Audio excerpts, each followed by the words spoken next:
Hello and happy social isolation from NYC.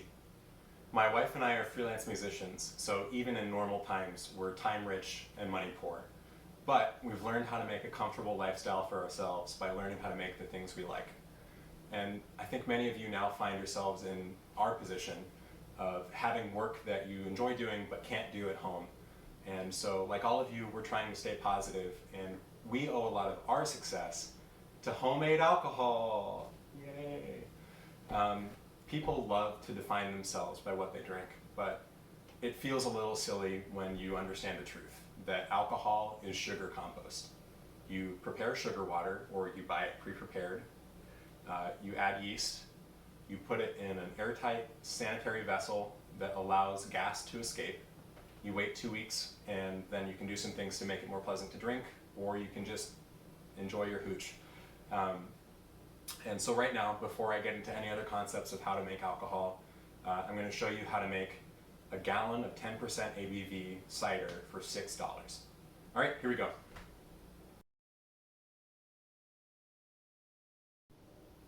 All right, so I've got a gallon of store-bought apple juice here with a pre-made paper funnel ready to add a cup of brown sugar. I've poured out a couple ounces here so there's room to shake it up and for the yeast to bubble up eventually. So I'm just going to add that. Let's see how that goes. Poke it through.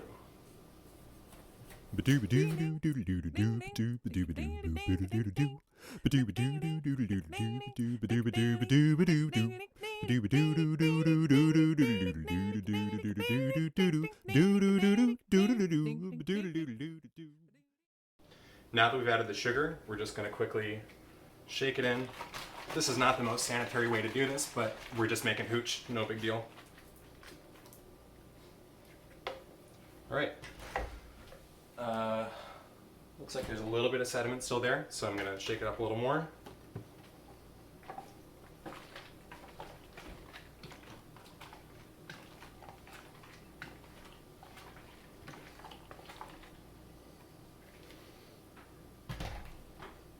And now I'm going to add just a half teaspoon of bread yeast.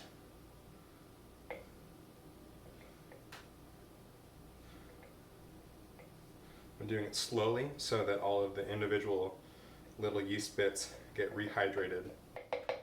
And then I'm going to wait a second to see that it's fizzed in.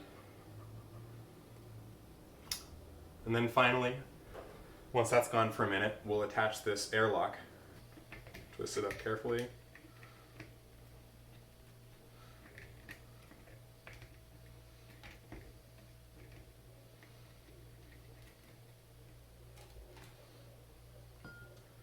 And that'll be booze in 2 weeks.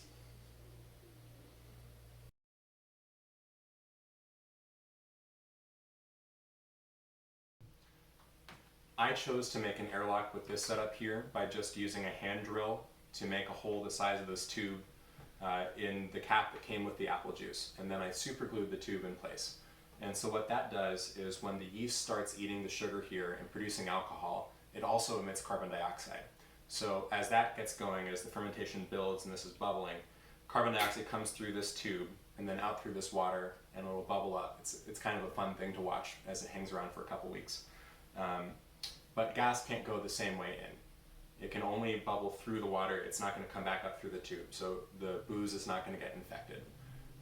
This is just an improvised airlock. I have other ones that I prefer to use and I will use in other examples, but in terms of just getting started today, this is an option that works very well. You can also use like a plastic straw if you don't have tubing at home.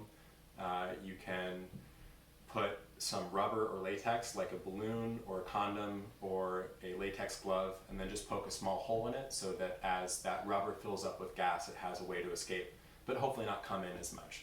And none of these methods are as certain as the airlocks that I'll show you later, but we're just assuming that you want to get started right away. So difficulties with our homemade funnel aside, I hope you see just how easy it is to make alcohol at home. And there were a couple of variables that I chose here, and I want to walk you through those really quickly. First of all, I chose apple juice because it's a very common sort of juice, and people know and like how hard cider tastes, and this is not going to be that far off from what you're used to. It's going to be a little stronger, but that's about it. You can use other juices like a white white grape juice would work great. You can use even Hawaiian Punch or Gatorade or pear juice or pomegranate juice. I would just stay away from orange juice because that turns really bitter and pulpy when it's fermented.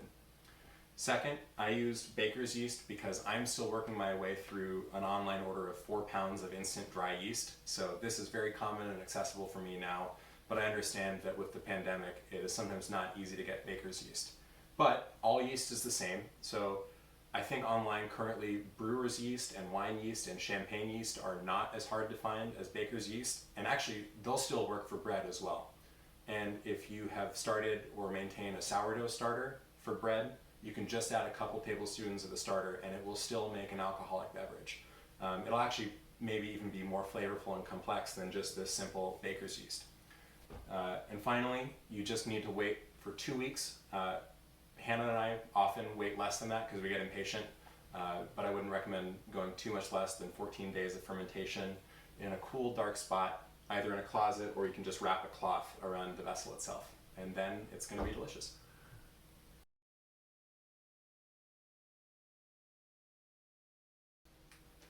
If you want to upgrade that process with just a few dollars, there's only a few components that you have to address. And let's talk about fermentation vessels first. Your options here are essentially a bucket or a jug. A bucket is great because you can get a nice 2-gallon bucket with a lid and a hole already built in for fermentations for like $8.50. So that's the absolute cheapest way to do it, but I prefer a jug because it's a little bit prettier to have around for a couple weeks. And if you want to, say, get a gallon of Carlo Rossi and serve it as sangria, then you just save the jug after and you've got a fermentation vessel. So next, from Airlocks, if you don't want to drill into a plastic lid and attach a tube to it, you just buy an Airlock. They're like $1.50. You can get them online or from a local homebrew store easily. And your options there are a 3-piece Airlock or a 1-piece. I prefer a 3-piece Airlock because if sugar bubbles up from the fermentation, you need to clean the Airlock to make sure it doesn't infect your next batch.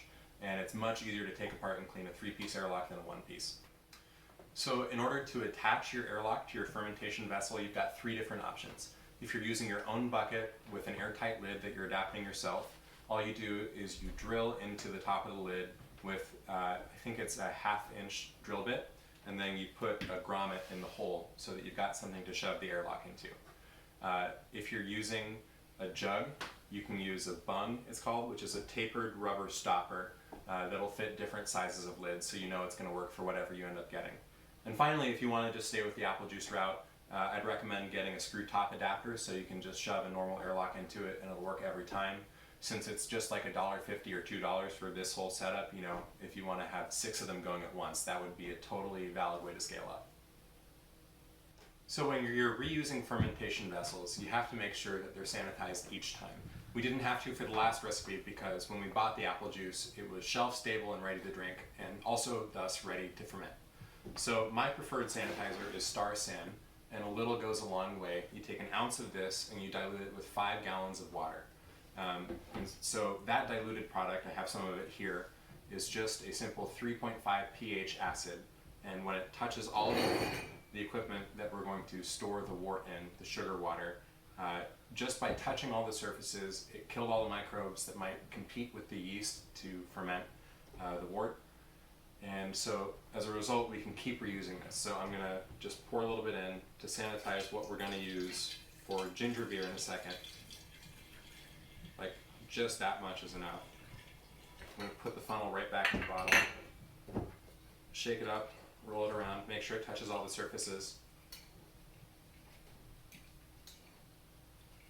And now this jug is ready to go, and I can keep using the exact same sanitizer for future batches.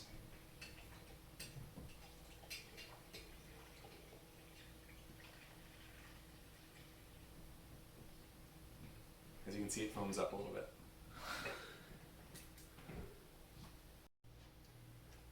You're also going to want to start hanging on to vessels to serve your beverages out of. The cheapest option is just a simple 2-liter plastic soda bottle. These are great because they're designed to hold pressure, which is exactly what you need when you're making carbonated beverages. I wouldn't recommend using them more than a handful of times just because the plastic can start leaching. So for a more permanent option, you just get a swing top brewer's bottle. These are great, they're a quarter gallon, so if you want to make larger batches, it's not so hard to sanitize a whole bunch of them. You can keep reusing them forever. And I think I wouldn't pay more than $4 for them, but also you can just start buying beer and wine that come in these sorts of bottles. And finally, I've got some food safe tubing here. This is going to be used to make a siphon between both a kettle and the fermentation vessel, and the fermentation vessel and the serving bottle. And a siphon is basically you suck on the tube to create a vacuum and transfer liquids using gravity to a different vessel. And that's a really important technique because a fermentation will create sediment at the bottom that you don't want to consume. So you need to figure out how to get the liquid to a different vessel while leaving as much of the solid waste behind as possible, and that's siphoning.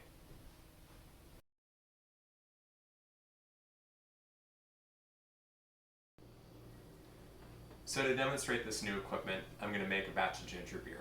Ginger beer is like any other sort of alcohol. It's sugar compost, but with some flavorings. So we're going to start by boiling 7 cups of water with half a cup of peeled and grated ginger, half a cup of fresh squeezed citrus juice, any combination you want of lime and lemon juice, or just one of all or the other, a teaspoon of cream of tartar to balance the acidity of the lemon juice, and then once it's boiling, we add 400 grams or 2 cups of brown sugar. I highly recommend you get a scale because they're quick and they're consistent. You know, every gram is the same, but not every cup is the same, right? Then we're going to add 9 cups of pre-chilled tap water. If you want to be a little bit safer, you can also use distilled water. It depends on your water supply. It's worked fine with me with tap water at home, so that's what I'm using. And then we're going to check the temperature. This is great, a brewing thermometer that I don't have to touch. Unfortunately, because of the pandemic and because it can be used to tell if you have a fever, it's sold out everywhere, but just a normal meat or cooking thermometer is also going to work. Just make sure that you also dip the probe of the thermometer into some sanitizer. Once it's low enough temperature that it's not going to kill the yeast, we're going to siphon it into our jug and then add just a half teaspoon of champagne yeast. So I've got 7 cups of cold tap water in here. It's very important to do cold tap water because a hot water boiler is a chance for microbes to grow and possibly something that wouldn't be good in the final product. So there's 7 cups here, and I'm going to add my half cup of peeled and grated ginger, half cup of citrus juice, and teaspoon of cream of tartar.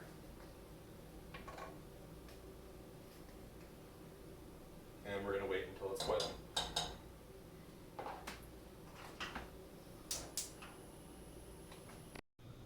Alright, now that we've gotten our ingredients boiling, we're going to lower the temperature and stir in some sugar.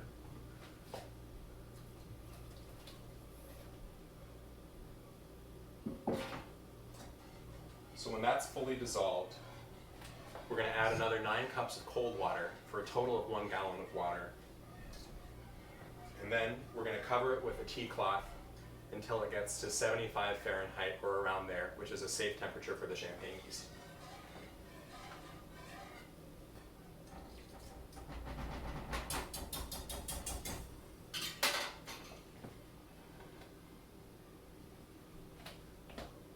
All right, turning off the heat.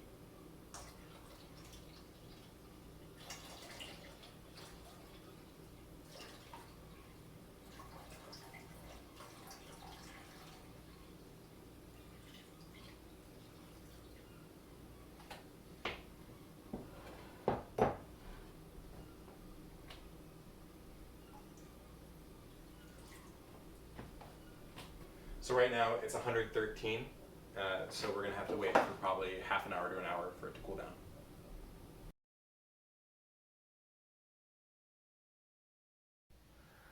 So I said that it would take half an hour to an hour for that ginger beer to cool down. It's actually been 2 hours, and I sped it along by putting the pot in our sink, stocked up with a bunch of ice packs to cool down, and that got it down right away. So I'm going to very slowly and carefully lift this up.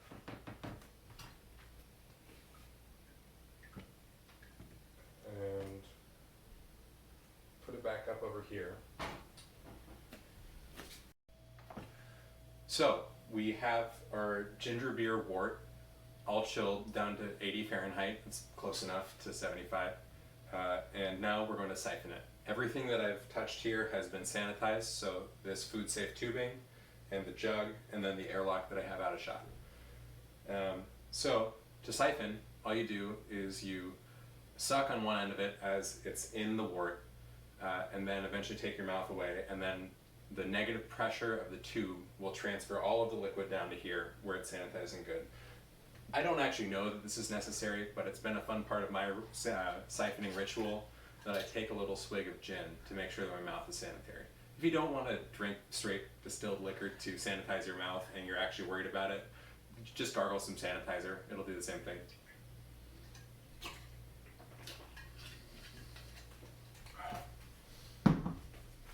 Okay.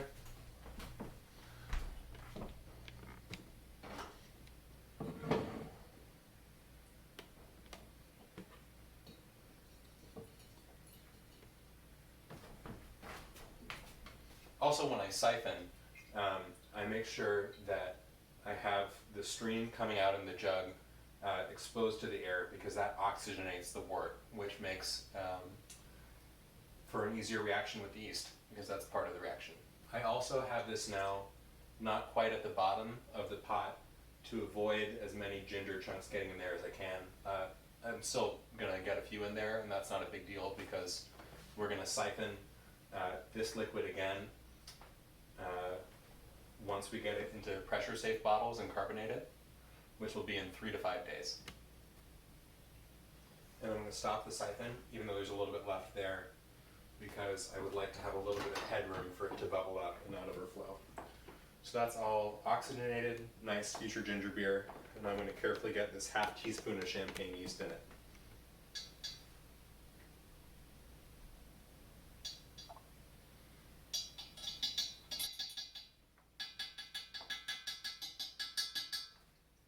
And that'll take a second to rehydrate, but we can go ahead, and since we oxygenated it already, just go ahead and cap it off with an airlock.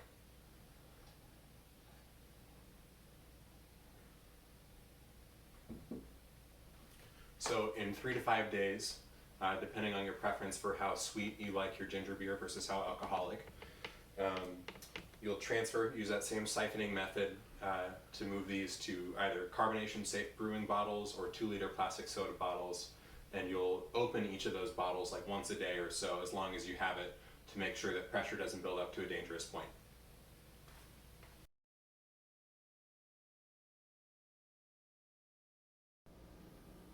So you've made a few batches of your own brew and you've enjoyed every drop of it, or you've had some failures, or whatever it is, you keep making it, and eventually, inevitably, you run into the problem that you wish you had more of your own hooch.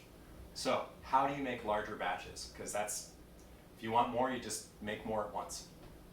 So there are 3 components that you can upgrade to do larger batches at once. And no one of these is essential to make more at once, right? But just walking through sequentially, we can get, here's a 10-gallon kettle for pasteurizing larger batches of wort. I use that when I make beer, right? Here's a 5-gallon carboy, which is just a jug, and it's got the narrow mouth so that it's easy to stick a bung in it and get an airlock going nice and easy. And then finally, we've got the 5-gallon keg, which I serve from taps in our kegerator. And so obviously you don't have to do any one of these things, right? You could do 5 little boiled batches of beer poured into the carboy, or have the big kettle poured into 5 different buckets, and people do that if they want to experiment with different yeast results. Or you can have the 5-gallon batch fermenting and transfer it to 20 of these instead of just this. But eventually, as you can afford it, buy these things as it makes sense and fill out your collection. Over the years, just on the kegging part of it, Hannah and I have spent about $450 on that setup. But we think that's worthwhile because in addition to the 7 or 8 odd brews that I've done since September when we got our kegerator, we've also had 21 kegs, or a little over 100 gallons of seltzer in that time.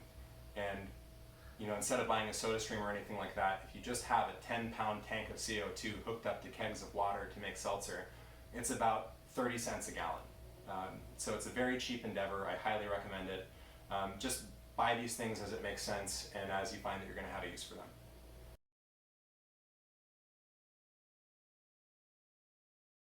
And so to demonstrate this whole system minus the kettle, because we're working with pre-pasteurized ingredients, I'm going to make a 12% ABV apple wine using local cider, which was cold pasteurized. That means instead of boiling it to kill the microbes, they scanned UV light over it, which is clearly beyond the realm of a home brewer to do, but maybe makes sense if you own an apple orchard. So we're going to use 4 gallons of this local cider and 4 pounds of sugar to fortify the alcohol content. Lalvin EC 1118, which is a super robust, almost turbo yeast that can actually do up to 18 to 20% ABV. And then some yeast nutrient, which will cause that yeast to be under a little bit less stress and produce more desirable flavors than if we just did the yeast. All right, so here we go for 4 gallons of apple wine. And this is not going to take very much longer than the previous batches, but we're going to end up with way more and it's going to be way stronger. So first we're going to pour, I guess it's good to shake out, these are natural ciders, get all the flavorings out. And I've already sanitized this carboy and also the funnel itself, so I'm not introducing any contamination.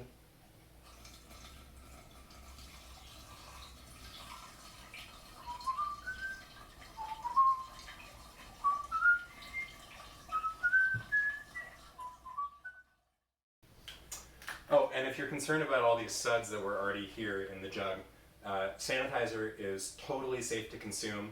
And in fact, it's preferable to leave those suds of star sand than to rinse it out again, because rinsing water is more likely to introduce contaminants than just leaving some lightly acidic suds that don't taste like anything. It's important to sanitize everything that this pre-fermented product touches, otherwise there's something for the yeast to compete with. Though it's, again, not the hugest concern, because champagne yeast is just about the toughest microbe around.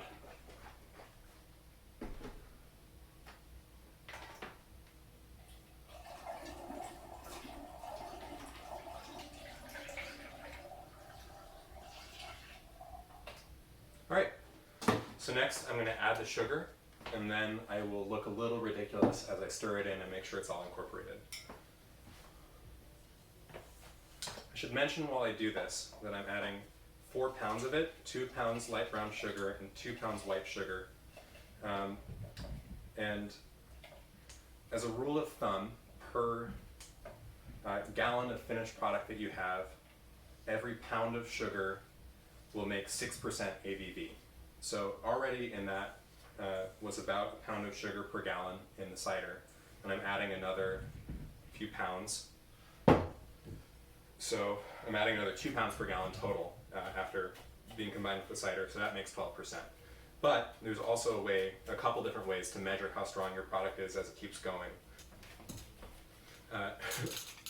Wow, where did this come from? This is a hydrometer, and it is a little bobble that floats in some chilled wort. And based on the number on the side that comes up, you can see it's marked on the side, you can see how thick the liquid is. How viscous it is. And then you take another measurement when it's done fermenting, and the change in viscosity is a way of guessing at how much of the sugar inside it was fermented into alcohol. Measuring, I should say, not guessing.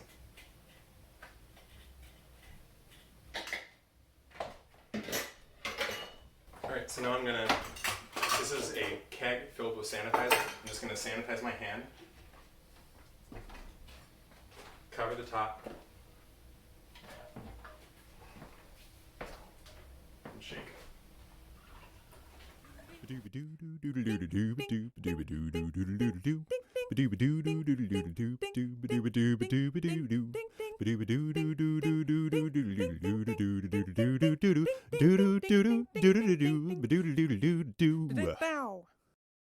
So, that combined the sugar with the cider about as much as I care to right now. I looked super cool and not flustered when I was doing it, which is what I was going for.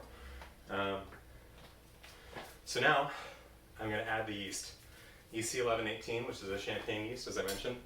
I'm going to sanitize the pack, and I'm also going to sanitize the scissors that I'm going to use to open it.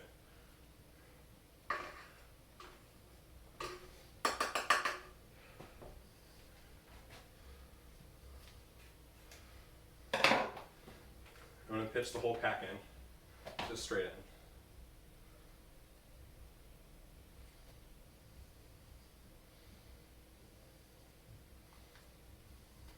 And those yeast are going to have a party for a couple weeks. And since this is higher ABV alcohol, it helps to add some yeast nutrient. I believe it's a blend of basically dead yeast and diammonium phosphate, which is good for science reasons. So this is in the recipe, but I'm going to do a teaspoon of it now, and then another teaspoon tomorrow and the day after. And that should all stir in by itself as the yeast dissolves.